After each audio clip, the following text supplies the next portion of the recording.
Partout sur la planète, de mystérieux monuments, systèmes de tunnels et structures mégalithiques gisent dans divers états de ruines. La plupart d'entre eux semblent avoir été construits pour être alignés sur les étoiles. De la Turquie à l'Amérique du Sud, plusieurs de ces vestiges sont considérés comme des indices d'une époque antérieure à la légendaire destruction de l'Atlantide, il y a environ 11 600 ans. Ces merveilles mégalithiques semblent avoir été construites pour survivre aux grands cataclysmes dont la mythologie regorge. Quelle que soit la légende, il existe un récit commun d'une époque où les habitants de la Terre ont commencé à se préparer à ce qui allait arriver. Nous parlons d'une catastrophe de l'ampleur et de l'échelle du Drias récent. Imaginons les civilisations qui ont existé pendant cette période. Si elles n'ont pas été immédiatement touchées par l'événement en lui-même, elles ont forcément été touchées par les conséquences de cet événement. Comment y ont-elles réagi? Je pense que nous en avons la preuve avec les civilisations et les cultures qui ont essayé de préserver ce qu'elles avaient créé. Elles ont enterré ce qu'elles avaient créé. Nous voyons cela en Amérique du Sud, comme à Caral, au Pérou. Nous le voyons spécifiquement à Göbekli Tepe, où nous retrouvons les preuves de temples circulaires qui ont été enterrés intentionnellement. Ce n'est pas l'érosion naturelle qui a recouvert ces temples, mais des humains qui les ont recouverts intentionnellement. Nous ne pouvons que spéculer sur la raison, car ils n'ont pas laissé de traces écrites. Ils ont probablement fait cela pour préserver ce qu'ils avaient créé pour les générations à venir, pour que nous puissions le voir aujourd'hui. Des experts ont étudié le site et pensent que ces humains ont vraisemblablement mis plus de temps à l'enfouir et à le protéger après sa construction qu'ils n'en ont mis à le construire. Cela montre qu'il était important pour ces civilisations de protéger le site. Elles savaient que quelque chose allait arriver et qu'elles devaient le protéger. Mais quels que soient les constructeurs de Göbekli Tepe, le fait qu'ils aient enterré ces 12 hectares de cercles et colonnes de calcaire signifie que des personnes savaient que quelque chose pouvait potentiellement détruire la planète entière et qu'elles ne voulaient pas que Göbekli Tepe soit détruit. Mais Göbekli Tepe a survécu.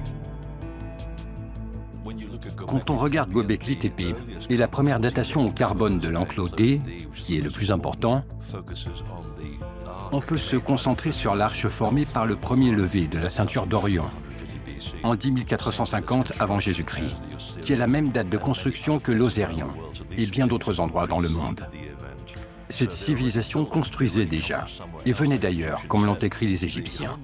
Les patries des dieux étaient déjà partiellement détruites. Nous sommes donc au début du Drias récent. Les habitants sont partis en bateau avec leurs astrologues et leurs astronomes afin de savoir s'ils pouvaient survivre, parce qu'ils avaient déjà vu l'avenir. Ils savaient que cela allait se reproduire et ils avaient environ 800 ans pour trouver une solution. Ils ont donc voyagé sur toute la surface de la Terre en essayant de se projeter. Ils ont essayé de mieux construire car ils savaient que lorsque la prochaine catastrophe se produirait, elle anéantirait tout. C'est ce qui explique l'utilisation mégalithique de la pierre. Pourquoi ne pas se faciliter la tâche en utilisant des pierres de cette taille? Mais non, ils ont utilisé des rochers de 1800 tonnes, comme à Baalbek, que rien sur Terre ne peut soulever. Alors pourquoi le faire? Premièrement, parce qu'ils le pouvaient, et deuxièmement, parce qu'ils voulaient s'assurer que ça n'irait nulle part.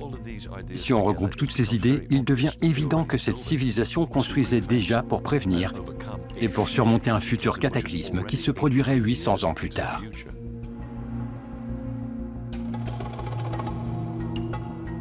Un autre récit de l'époque où l'humanité se préparait à un cataclysme nous vient des Hopis du nord de l'Arizona, dans l'ouest des États-Unis. Des chercheurs alternatifs ont depuis longtemps émis l'hypothèse que le légendaire peuple des fourmis était un groupe d'êtres qui avaient l'intention d'aider l'humanité. Les représentations du peuple fourmi ajoutent un mystère plus profond à leur lien avec les mythes légendaires de la planète, où un groupe de sages a aidé l'humanité à traverser des périodes sombres. Les Hopis parlent d'une série de mondes. Le premier monde a été détruit par le feu, et le second a été détruit par la glace. Dans les deux cas, les Hopis ont suivi un nuage mystérieux le jour et une étoile mobile la nuit, jusqu'à ce qu'ils soient conduits à leur dieu principal qui les a présentés au peuple fourmi.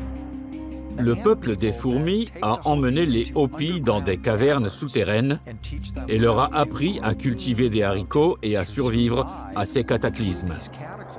Puis ils ont quitté le monde souterrain pour revenir à la surface. Quand on entend cela, on se demande comment était ce peuple fourmi. Ces êtres ressemblaient-ils littéralement à des fourmis? Rien ne le laisse supposer.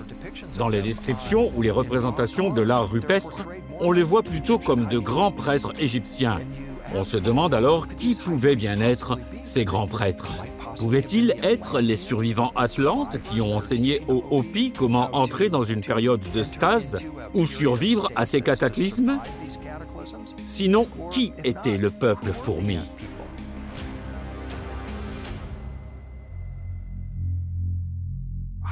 Combien de grands récits de déluge incluent l'information préalable d'être averti de l'imminence de cet événement, et ce à maintes reprises? On se demande alors qui pouvaient bien être ces êtres. L'un des mythes les plus répandus dans toutes ces cultures est celui du grand déluge. Mes recherches géologiques m'ont confirmé que celui-ci a réellement eu lieu. Si nous partons du principe que ces mythes d'importantes inondations sont des événements bien réels, quelle est la réalité potentielle derrière les histoires des dieux de toutes ces cultures anciennes? Ce qui se passe, c'est que la plupart des gens parlent immédiatement des extraterrestres.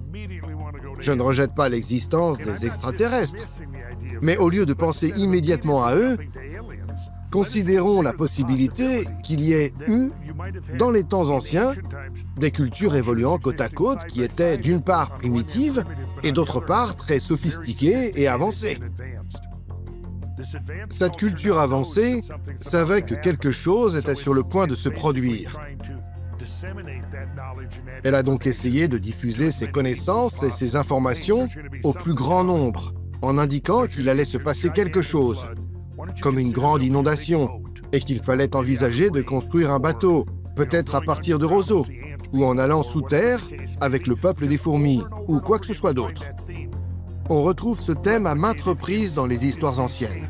Je pense que nous pouvons aujourd'hui considérer que le grand déluge était historiquement réel.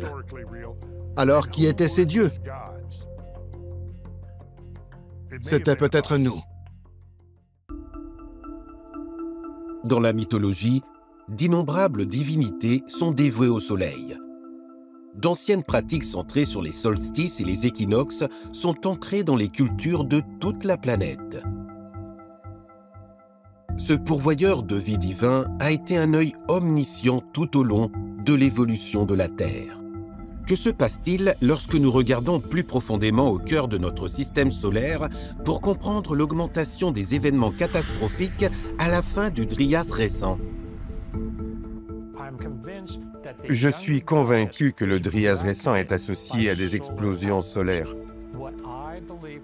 Je pense que toutes les preuves indiquent qu'en 9700 avant Jésus-Christ, il y a eu une autre éruption solaire majeure. À ce moment-là, cependant, il n'y a pas eu d'énormes lacs glacés et cette éruption solaire majeure a eu l'effet inverse sur le climat. Le climat a connu une période de réchauffement. En effet, lors de cette éruption solaire majeure, à la fin de la dernière période glaciaire, les énormes éclairs n'étaient pas des éclairs atmosphériques. Ils venaient du soleil et ont littéralement touché le sol, faisant fondre la glace. D'incroyables inondations se sont alors produites à la surface de la Terre. L'activité sismique et l'activité volcanique ont augmenté. Le niveau de la mer s'est élevé. Cela a provoqué dans certains cas des incendies de forêt. Mais il y a autre chose. On sait maintenant que d'autres étoiles similaires à la nôtre, qui est le Soleil, peuvent projeter non seulement du plasma lors d'une éruption solaire majeure, mais aussi des particules en suspension qui peuvent se figer et former des impacts physiques. On en arrive donc à un point où l'un et l'autre ne sont plus si diamétralement opposés, où les preuves d'une sorte d'impact et les preuves d'une éruption solaire se chevauchent. Néanmoins, je suis convaincu à 100% que toutes les preuves considérées dans leur globalité pointent vers des éruptions solaires majeures. En particulier en 9700 avant notre ère, à la fin de la dernière période glaciaire.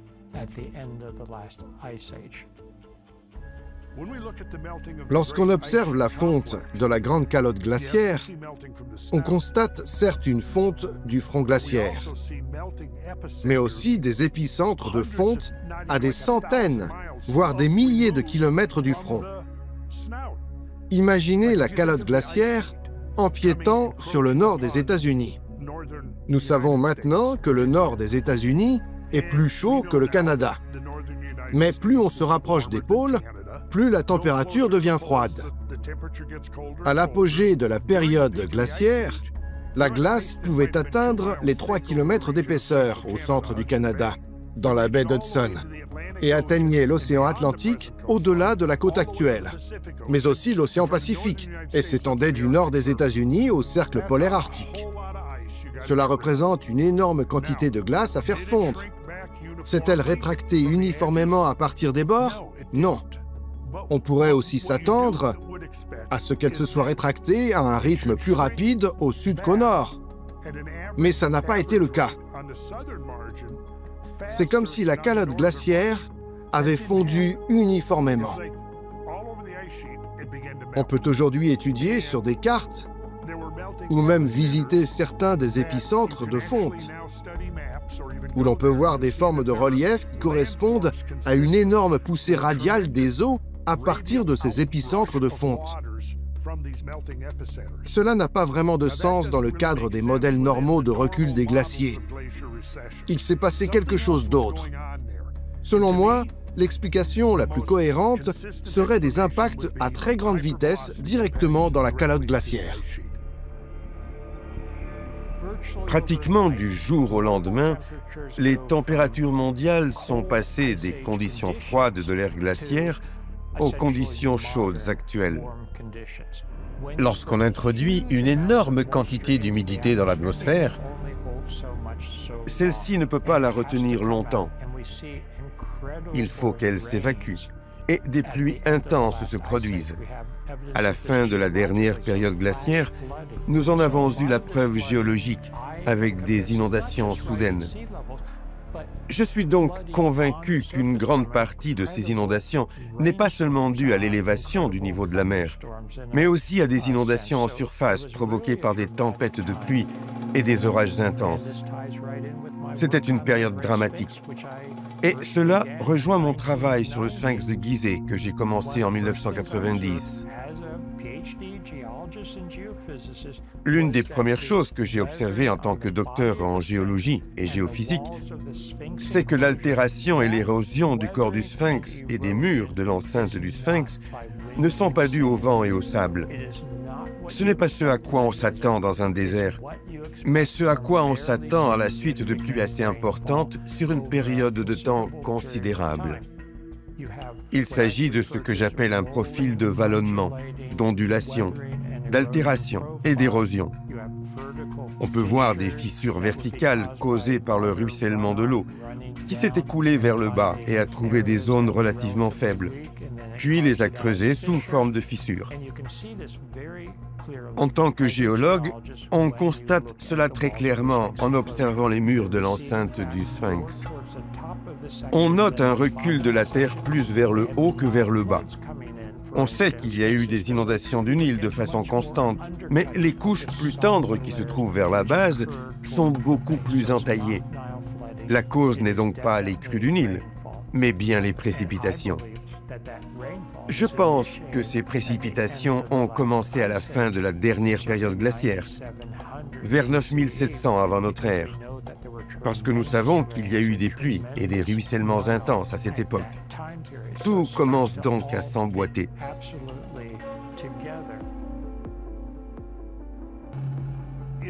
Le changement a été si radical que la plupart des gens n'imaginent pas ce dont nous parlons vraiment. Une série d'éruptions solaires, d'éjections de masse coronale, d'impacts, de tempêtes intenses, d'incendies, de tremblements de terre considérables, d'inondations extraordinairement érosives et d'éruptions volcaniques. Cela a été un bouleversement complet. Toute l'histoire naturelle de cette planète, qui s'est déroulée à la fin du Drias récent, a vraiment lancé l'Holocène, qui est l'époque moderne où notre civilisation a surgi des débris de l'ancien monde, qui a été complètement détruit dans le processus.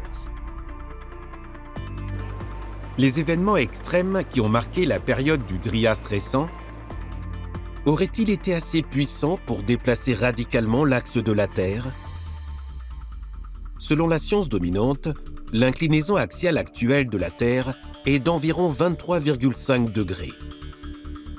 L'inclinaison axiale détermine les saisons et la répartition de l'eau sur la planète peut modifier radicalement cet axe. Une étude récente a révélé que le pompage des eaux souterraines par l'homme a déplacé l'axe de la Terre. Si une planète aquatique explosait dans notre système solaire et que le système réagissait par un épisode de protons solaires, faisant fondre une quantité incroyable de glace dans la région polaire de la Terre, et que la Terre était ensuite frappée par une comète de glace à fragmentation, ainsi que par une grande quantité d'eau et de débris provenant de la planète explosée, à quelle vitesse la Terre se déplacerait-elle pour rétablir l'équilibre avec le nouveau poids de l'eau et retrouver son axe actuel d'environ 23,5 degrés? Dans les années 50, le professeur et auteur Hans Schindler Bellamy a coécrit un livre intitulé « Le calendrier de Tiwanaku ». Ce livre controversé affirme que la porte du soleil de Tiwanaku en Bolivie est un calendrier datant d'il y a plus de 12 000 ans et que ce calendrier diffère de notre calendrier actuel parce que la Terre avait une inclinaison axiale différente. Un brusque changement d'axe, il y a des milliers d'années, aurait-il pu accroître la puissance et le volume des océans et provoquer d'intenses tremblements de terre et tsunamis? Des preuves en Sibérie approfondissent le mystère de la rapidité avec laquelle le climat a changé au cours de cette période chaotique qui défie l'entendement. Pour comprendre l'importance de ces catastrophes terrestres survenues au cours du Drias récent, il faut remonter à la fin des années 1800 et au début des années 1900, où un homme du nom d'Edward Toll fut le premier expéditeur à se rendre dans le nord de la Sibérie pour étudier la mégafaune qui s'était éteinte à cause du climat de la Terre. Edward Toll a décrit dans son journal la découverte d'un aulne de 9 mètres à des centaines de kilomètres au nord de la toundra sibérienne. Cette découverte a soulevé plusieurs questions, notamment pourquoi cet arbre a-t-il poussé dans le cercle polaire arctique, là où il ne devrait pas se trouver? Deuxièmement, comment un arbre aux feuilles vertes a-t-il pu se retrouver dans un tel état de congélation? Edward Toll a trouvé la réponse en fouillant la région des nouvelles îles sibériennes et en découvrant des centaines de mammouths congelés. Le plus connu d'entre eux, le mammouth de Berezovka, est célèbre car il a été préservé dans sa quasi-totalité. Lorsque nous examinons ce que Toll a écrit sur cet arbre et ses mammouths, il devient évident qu'il s'agissait d'une congélation de type cataclysmique, instantanée.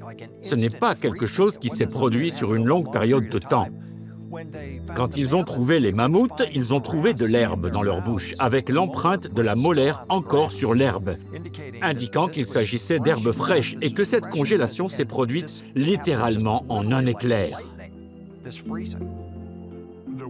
Il y a eu une période où c'était littéralement l'enfer sur Terre. Quand on y pense, la moitié des grandes espèces de la mégafaune de la planète ont disparu en un clin d'œil géologique. La liste des animaux qui n'ont pas survécu au Drias récent est donc très longue. Les preuves des impacts cosmiques et de la nature catastrophique du Drias récent et de l'extinction de la mégafaune ne se limitent pas aux ossements que nous avons trouvés ou à l'extinction des espèces. Il existe des exemples de mammouths qui semblent avoir été pris dans d'énormes ondes de choc. C'est un bon exemple de ce qui aurait pu se produire si certaines de ces créatures avaient été exposées à des phénomènes tels que des explosions d'air cosmique. Il existe aujourd'hui des sites funéraires où l'on trouve des squelettes de mammouths disloqués, avec les pattes incrustées dans la boue, les os des pattes brisées et les os des hanches remontés autour du crâne. La force nécessaire pour briser le fémur d'un éléphant est énorme. Mais il y a aussi un certain nombre de grottes où l'on trouve des espèces de la mégafaune, comme des ours des cavernes, des tigres à dents de sabre et des mammouths, tous mélangés avec du bois et des arbres cassés, comme si une onde de choc avait balayé la Terre et avait tout démoli. De nombreux éléments indiquent que certaines de ces espèces ont connu une fin catastrophique. L'axe de la Terre a-t-il pu changer si brusquement que de nouvelles zones arctiques ont été générées en un instant? Ce changement d'axe a-t-il pu provoquer l'enfoncement brutal de masses terrestres? Les légendes anciennes affirment que l'Atlantide a été détruite très rapidement. Un examen plus approfondi de la dorsale médio-atlantique permet de comprendre, d'un point de vue géologique, ce qui pourrait se produire si notre mère la Terre était rapidement déséquilibrée. Il existe des preuves empiriques très frappantes de l'affaissement du fond de l'océan, en particulier le long de la dorsale médio-atlantique. Il existe un plateau, appelé plateau des Açores, de la taille de l'Islande, qui se trouve sur la dorsale médio-atlantique et qui est à une jonction de 3 plaques. La plaque africaine, la plaque eurasienne et la plaque nord-américaine se rencontrent aux Açores. Je pense que le point où elles se rencontrent est un point d'articulation naturelle et des failles transformantes traversent la dorsale médio-atlantique en angle droit. Ces failles transformantes peuvent être considérées comme la conséquence naturelle de ce mouvement de la croûte terrestre. L'une des conséquences serait la modification et le déplacement de masse continentale. Si l'on regarde les cartes bathymétriques du fond de l'océan Atlantique, on peut voir ce qu'on appelle le plateau des Açores. Les îles des Açores actuelles sont des montagnes situées sur ce plateau. Ces îles sont les sommets de ces montagnes. Si l'on remonte à l'ère glaciaire et que l'on tient compte du mouvement isostatique du fond de l'océan et du niveau de la mer, il devient très plausible que le plateau ait pu être au-dessus de l'eau à l'époque. Les lectures d'Edgar Cayce et les histoires racontées par Platon pourraient-elles nous orienter vers cette zone volatile de la crête médio-atlantique? Serait-ce l'emplacement du centre légendaire de l'Atlantide, au-delà des colonnes d'Hercule, qui a été détruit lorsque la Terre est sortie du Drias récent et s'est rapidement déplacée sur son nouvel axe il y a environ 11 600 ans? Alors que la science cherche à comprendre comment cette période géologique anormale s'est terminée, 2 thèmes dominants reviennent sans cesse. Pendant le Drias récent, tous les cycles et modèles ont été radicalement modifiés. Et l'eau est l'élément dominant que l'on retrouve tout au long de ces récits légendaires. Je pense que les preuves des inondations sont incontestables. Même la science dominante admet aujourd'hui que le siècle de la raison ou le siècle des Lumières, ce développement de la science, était une tentative de s'éloigner du catastrophisme de la religion. Cela a donné naissance à des concepts tels que le gradualisme et l'uniformitarisme. Et pendant 60-70 ans, avec la géologie, la science a eu pour objectif de tout expliquer en se basant sur les processus graduels d'érosion et de changements légers que nous pouvions observer partout. Je pense que cela commence à changer. Une partie du catastrophisme est en train de réapparaître. Le courant scientifique dominant a accepté que la fin de la dernière période glaciaire a donné lieu à ces inondations catastrophiques. Il est incontestable qu'il y ait eu des inondations cataclysmiques au cours de cette période. Nous sortons d'un siècle ou plus de modèles de changement et d'histoire de la Terre très graduels. L'hypothèse est donc qu'une grotte s'est transformée sur des centaines de milliers, voire des millions d'années, selon le scénario d'une goutte d'eau à la fois. Ce système est en voie de disparition depuis les années 80. Avec la découverte de la cause de l'extinction des dinosaures, on s'est rendu compte qu'il fallait peut-être envisager que des épisodes catastrophiques se produisent réellement. Cela ne veut pas dire que les processus graduels n'existent pas. Mais une catastrophe en l'espace d'un an peut faire plus de dégâts que des dizaines de milliers d'années de changements graduels. Lorsqu'on examine les preuves d'un point de vue scientifique, on doit admettre que ce qui a fait fondre la glace aussi rapidement à l'époque du Trias récent a dû être un événement extraordinaire. Si un tel événement se produisait aujourd'hui dans le monde moderne, nous appellerions ça un signe noir. C'est quelque chose qui a généré un effet si puissant sur la Terre que la population humaine, selon certaines estimations, a été réduite à seulement quelques centaines de milliers d'individus par rapport à avant la catastrophe. Cela a aussi forcé les migrations humaines d'une manière que nous n'avions jamais vue auparavant à mesure que le niveau des mers augmentait. Ce qui a donné lieu à des populations isolées qui ont commencé à se reconstruire ou à se repeupler en développant les technologies qu'ils avaient en mémoire depuis l'époque où il y avait une connexion commune. Je pense que c'est l'une des raisons pour lesquelles nous constatons une telle continuité des connaissances humaines. L'architecture nous a permis de construire des structures pyramidales à l'aide de blocs de pierre mégalithiques, sans mortier, avec de grandes tolérances entre ces blocs. Les mathématiques nous ont permis ce genre de construction. La cosmologie nous a renseignés sur notre lien avec le Soleil lorsque les saisons de croissance se terminent ou qu'elles commencent. Et notre lien avec des systèmes stellaires très importants semble être uniforme dans toutes les civilisations. Nous devons donc nous demander comment cela a pu être possible à moins qu'il n'y ait eu une époque où il y avait une communication entre ces civilisations. Et si cette époque a existé, c'était bien avant la catastrophe. Nous voyons les vestiges de cette catastrophe.